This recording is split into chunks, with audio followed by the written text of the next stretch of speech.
Chapter 19 of Questions and Answers. There was no vibrating anymore, no voice calling her name. There weren't even nightmares. From the first day Sunset started attending Canterlot High School, everything went quiet. The silence was bizarre. For the first time in years, Sunset was able to put her whole life back into focus without worrying about triggering hallucinations. It was exactly what she needed, but it was challenging in its own way. If she accepted that Equestria was real, and she was usually inclined to do so, then it became hard not to get lost in the wasted years. It had been over 8 years since she first stepped through the portal, and in that time she had done nothing but play make-believe with humans. There was possibly variation in the length of days, or even the flow of time itself, between the two worlds, but there was no denying that the portal had been opened several times since Sunset's first trip through it. And, of course, there was always the fact that no matter what felt right, Sunset was too intelligent not to realize how ludicrous it all was. The time would come, and the statue would remain solid. It was the only answer that made any sense. So Sunset worked on both fronts. Every day started with a trip to the statue, just in case time did work differently between the two worlds, and every day it was nothing but a statue. From there, Sunset would continue playing make-believe. She kept her grades perfect, she worked with the journalism team, she applied for jobs, and she continued seeing Flash Sentry. For his part, he was quickly becoming one of the most popular freshmen in school. It wasn't surprising, really. He was handsome, outgoing, charming without being cocky, he could play guitar, he dressed in the right way, and, best of all, he was genuinely oblivious to all of this. It was as if he was made to be the perfect embodiment of all the things that a teenager would find cool. And by extension, that made Sunset cool. Other students began taking note of her. She was the pretty girl who effortlessly aced every class. She held a position that was usually not available to freshmen by writing for the school paper. She always said the exact right things at the exact right times, but she stayed in the background enough that other students never felt threatened by her presence. And, of course, she exclusively hung out with Flash Sentry, the guy whom everyone else wanted to be. And then there was the statue itself. Plenty of people had noticed Sunset's habit of starting every morning by touching the base of the statue, but no one could figure out why. Sunset certainly wasn't giving any clues about it, so she had a mysterious element to her. It was the kind of quirk that seemed harmless enough to build interest without having the risk of making her seem weird.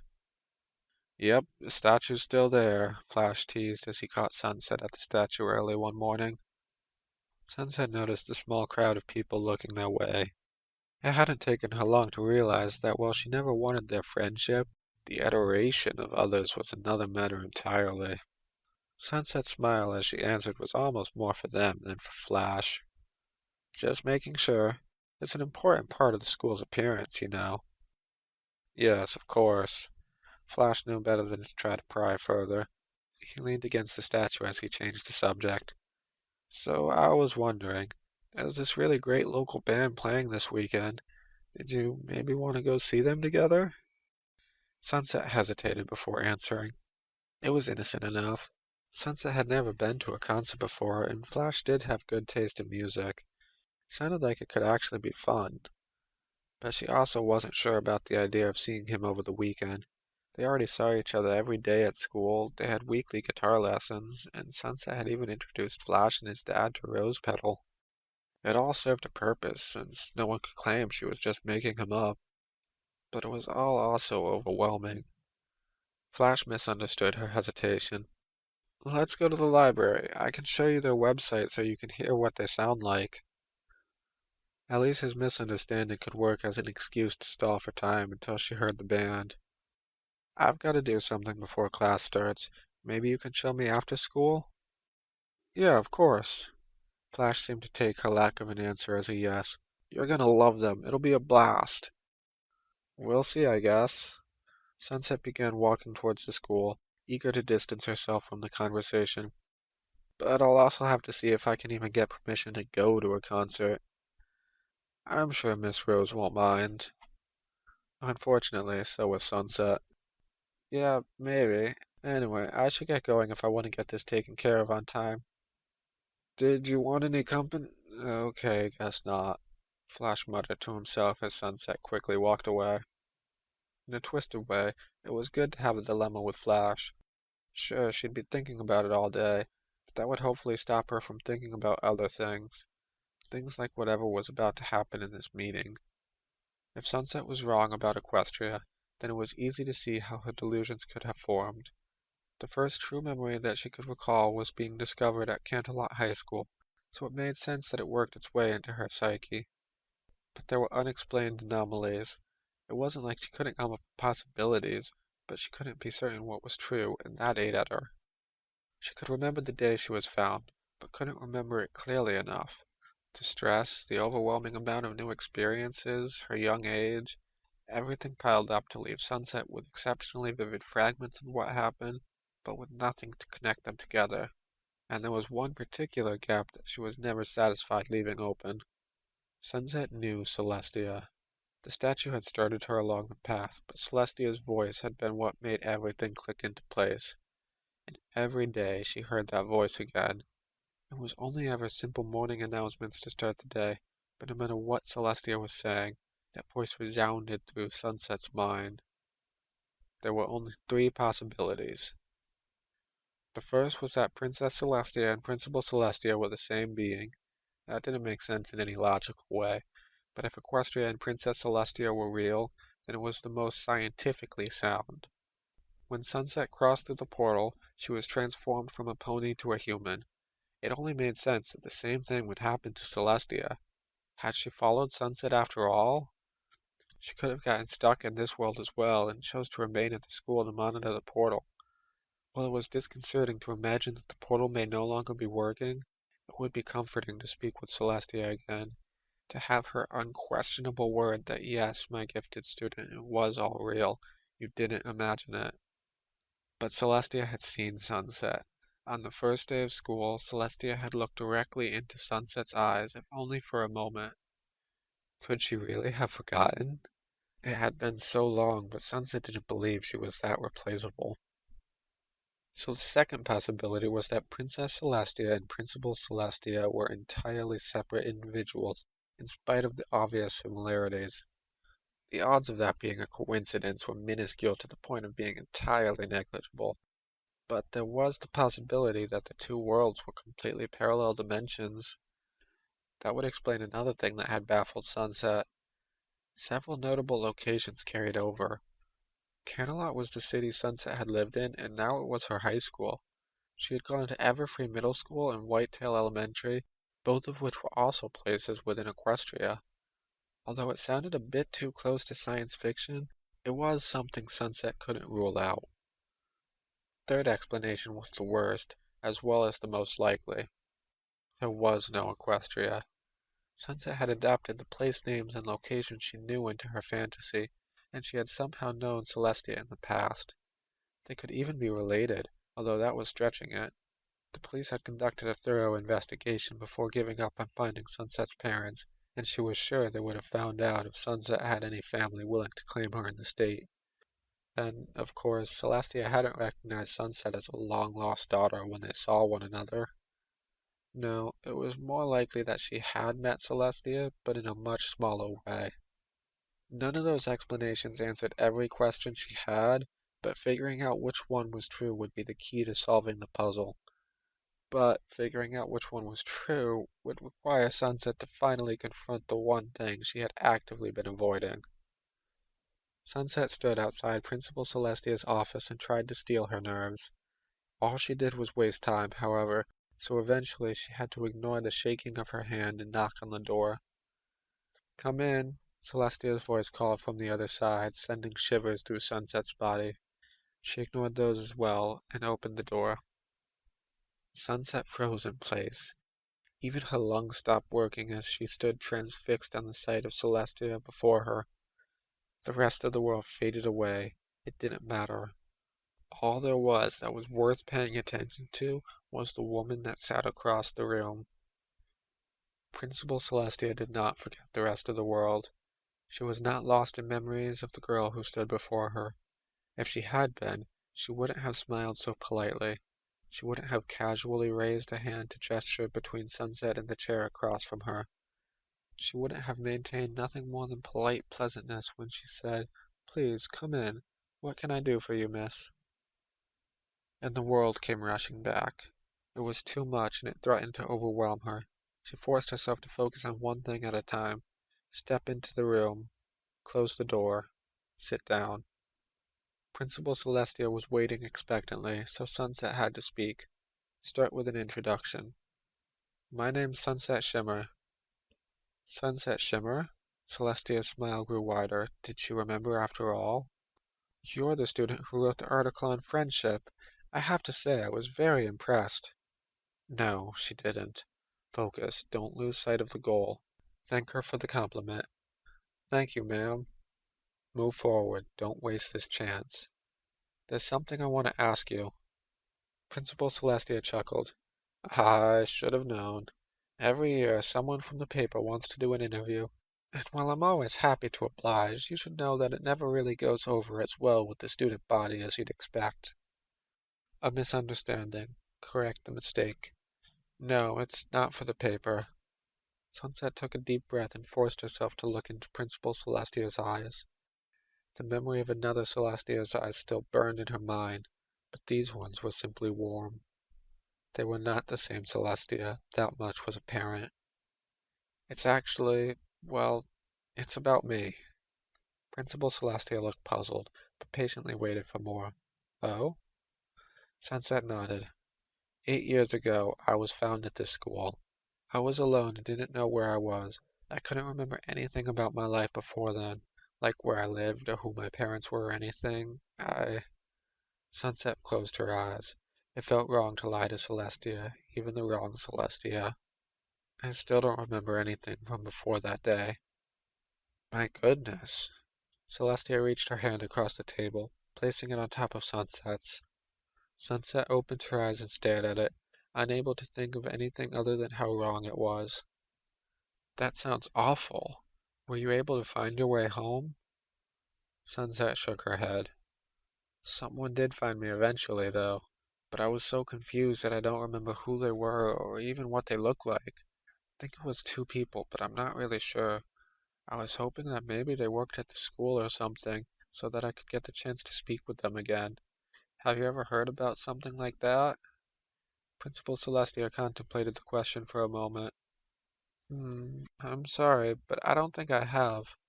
But I wasn't at CHS 8 years ago, so it's still possible that it was one of the staff members." It hadn't been Principal Celestia. She wasn't even at CHS 8 years ago. There was no way that Sunset had met her, unless it happened before the day she was discovered. And at that, she showed no signs of recognizing Sunset by either name or appearance. But of course, there are other people who would have worked here at that time. Give me a bit to get in touch with anyone who might remember that, then I'll get back to you with an answer." It probably didn't matter, but Sunset nodded anyway. "Thank you, ma'am." Principal Celestia smiled. "Well then, unless there's something else I can do for you, it's probably best you get to class. I'll send a message to you as soon as I know something." Sunset nodded again. "Right. Thank you." "It's my pleasure. It certainly isn't every day that something like this happens." Sunset forced a smile. She wasn't sure where she found the willpower, but she managed all the same. "Well, I hope not. I think one 5-year-old lost and alone is more than enough for any school." As she left, Sunset walked through the hallway in a daze. They were not the same Celestia. Sunset had ruled out one possibility, which meant she was that much closer to her answer. And she had also discovered that it was unlikely she had met this Celestia before, which meant the most likely answer became the possibility that she was in a parallel universe. It was fitting once she thought about it. She had stepped through a mirror into a bizarre reflection of a world that she had once called home. There were probably other duplicate anomalies if she allowed herself the chance to look into it. But even if that meant Equestria existed, there was one inescapable problem with it. Professor Inkwell had been a teacher at Celestia School for Gifted Unicorns. Miss Inkwell taught seniors about history at Canterlot High School. Arpeggio Harmony had been a famous equestrian composer. Rose used to play an Arpeggio Harmony cassette when she drove Sunset to appointments. Stout Shield was the captain of the Celestial Guard. Stout Shield was the head of the police department. Not everything fit evenly, but there were connections for everything. An internet search for Clover the Clever didn't reveal a history figure celebrated for her achievements in both magical research and political revolution, for example. But there was a clever Clover who had been a philosopher ahead of her time. She was seldom remembered because she was a woman at a time when human society would only accept males in educated fields, and her peers had stolen or defamed all her accomplishments. The parallels were endless. Human and pony society often chose to celebrate different individuals, but famous historical names still turned up. It became harder and harder to accept that Sunset was recontextualizing things and people she knew as part of an elaborate world of fantasy that she had created when she was 5. Which left her with just one problem. It didn't take long for Principal Celestia to get a message to Sunset. It was the end of the day, and a student aide brought a note to her last class asking that she go to the principal's office after school. It seemed that Principal Celestia was nothing if not reliable. Although she had only been interested in finding out if she had known Principal Celestia, Sunset was still curious to meet with the people who had found her. So after Vice Principal Luna gave the afternoon announcements to close the day, she calmly walked back to the principal's office. There was no hesitation at the door. She was no longer worried about what would be inside. "Come in," Principal Celestia said when she knocked, and Sunset obeyed. There were 3 people inside. Principal Celestia sat at her desk, seemingly pleased with herself. Sunset didn't know the other 2 people by name, but she recognized them immediately. Seeing them in front of her filled the gap, and she found herself able to recall them finding her across the street from the school. "Sunset, this is Mr. Cranky Doodle and Mrs. Matilda. They're both teachers here at CHS, and I believe they're the people you're looking for." It was clear that both Cranky Doodle and Matilda recognized Sunset as well. "My word," Matilda said, a slow smile creeping on her face. "It really is you." Cranky seemed to be having more trouble moving past pure bewilderment, but he mumbled, "Well, I'll be." It wasn't often that Sunset was at a loss for words, but she found herself completely unprepared for a situation like this. She fixed a nervous smile and gave a small wave. Hi." At least Principal Celestia seemed to realize that everyone else was feeling speechless, so she broke the ice herself. "I have to say I was quite amazed when Sunset told me the story this morning. I'd love to hear more about that day." Cranky cleared his throat and began the story. "Well, Matilda and I were on our way home when we saw a little girl hiding in a bush." "You said we should just leave her alone," Matilda said. "I thought she must be playing hide and seek. But there were no other kids around, so I convinced him to at least go over and check on her. Poor dear was so frightened and confused." Sunset blushed and scratched the back of her head. "I guess I just knew I wasn't supposed to talk to strangers, even if I didn't know a whole lot else at the time." "That's right, you didn't remember where you lived," Matilda said. "I hope the police were able to find your parents?" Sunset shook her head. "I never remembered anything before that day. The police took me to a hospital to make sure I wasn't hurt. Then I got brought to New Horizons Home for Children. I still live there." Matilda held a hand over her mouth. "Oh, you poor thing." Sunset smiled. "I'm doing okay, though, and I realize that day could have been a lot worse. That's why I wanted to find you two. I want to thank you both. I don't know what would have happened if you hadn't come along when you did." "Well, we couldn't just leave you there," Cranky said, looking somewhat embarrassed to be put in the spotlight. They continued to talk about that day and what Sunset had been up to since then. Principal Celestia made a point of telling Cranky and Matilda about Sunset's article, which Cranky had to admit he hadn't read, although he said he would soon. The meeting remained cordial, if somewhat awkward, but Sunset was able to play it well once she got over the initial shock, and they were both delighted to learn that the confused little girl had grown into a polite young lady. Principal Celestia was clearly proud of both her staff and her wonder cult, and never missed a chance to point out their virtues. By the time Sunset was finally able to use her bus as an excuse to leave, she could tell they all loved her. And because she knew teachers talked among themselves, She was sure that the adoration that the student body had for her would soon spread to the teachers. She may not rule the school from the shadows, but it was still an accomplishment, and if Violet got word of how well liked she was becoming, it would be sure to reflect well on her. Things were going great. There was only one problem. On the way to the bus, Sunset ran into Flash, but he was more of an inconvenience than anything. "There you are," he said when he saw her. "I was looking for you. Ready to go?" Oh, right. It was Wednesday, the day she was supposed to go to Flash's house for guitar lessons. "Sorry, Flash, but I'm not feeling so great. I'm just gonna head home today." Flash frowned, his expression somewhere between disappointment and concern. "You okay?" "Yeah, I'll be fine.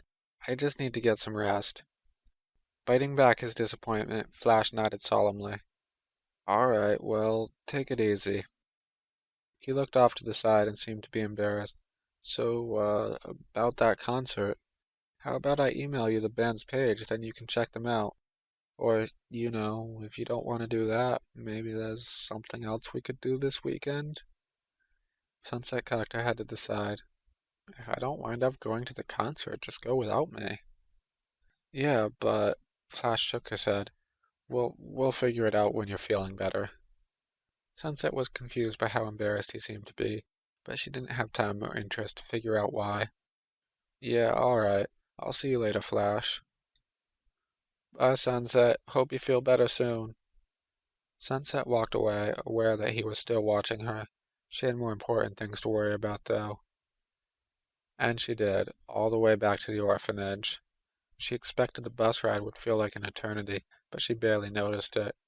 Her mind was so preoccupied that time just passed her by. If she had thought about it, she would have preferred the bus to move at a crawl.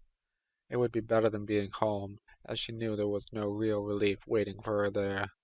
Thoughts danced in and out of her mind, but they always came back to the same one.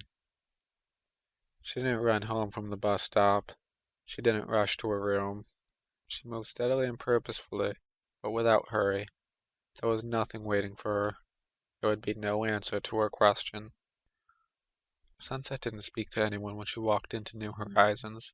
She kept her head down and walked to her room. She closed the door behind her and took off her backpack, setting it on the ground. Then she stood there, as if waiting for something to happen.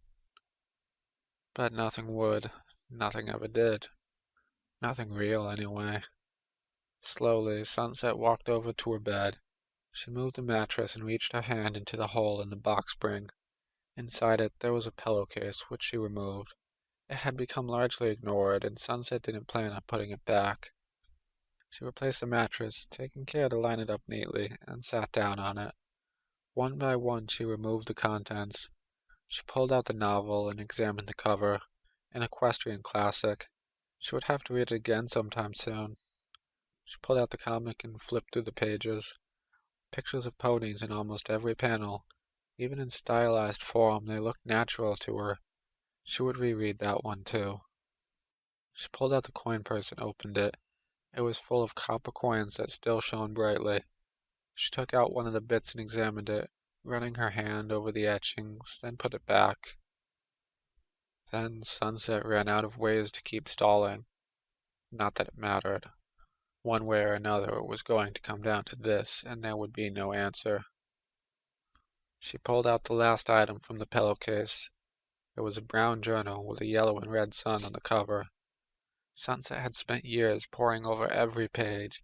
Then she had spent years trying to forget about it. She opened the first page. "Dearest Sunset Shimmer, my gifted student, I'm sure you've been wondering all day what this message would be." Sunset turned to another page. "Greetings, my gifted student. I think today seems like the perfect chance to test the practical nature of this journal. I would like to invite you to join me in the castle gardens after your classes are over, if your parents will not mind your absence." Sunset turned to another page. "Dear Sunset Shimmer, although I do agree you are sufficiently knowledgeable in the subject, I ask that you leave the teaching to Professor Inkwell." Sunset turned to another page. "Dearest Sunset, thank you for telling me this. I know it may not always seem like it, but your parents do care for you. I am sorry to hear that you have any reason to feel otherwise, but you need never doubt this fact. Everything suggested Equestria was real. It was a parallel dimension, connected but distinct from the world Sunset was now in. But there was still one problem. Why didn't you write me? Good morning, my gifted student. I trust you're finding your new room to your liking. With you staying in the castle, I can imagine no end to the ways that you'll impress me. But first, we must have breakfast. I'm heading to the dining room now, and I hope you'll join me there. Why didn't you try to find me? Sunset Shimmer, I must say that I'm disappointed. Cadence is a sweet filly, and she could use a friend in her new home. I had hoped that could be you, but I had at least expected you to treat her kindly, if nothing else. Why wasn't I important enough? Dear Sunset, I am glad to hear that you've apologized to Cadence. I know it hasn't always been easy for you to become close with your peers, but I do hope that you'll give her a chance. I think that she isn't the only one who could benefit from having a friend, you know. Why did you forget about me? Happy birthday, Sunset. I hope no one has beaten me in being the first to say it. And even more so, I hope you'll use the day as a chance to take some time away from your studies. Perhaps you could meet me for tea? It would be nice to have a chance to talk without it being related to your lessons. I hope you know that I always treasure the time we have together. Why did you lie to me? Sunset grabbed the book by the pages and threw it, ripping out a handful of pages as she did. Why am I stuck here? Why do I have to be alone? Why don't you care about me? Sunset stared at the book until her vision blurred, and it gave her no answers. She collapsed on her bed, holding herself tightly as she sobbed. She could no longer form the words, but there could never be an answer anyway. Why don't you love me?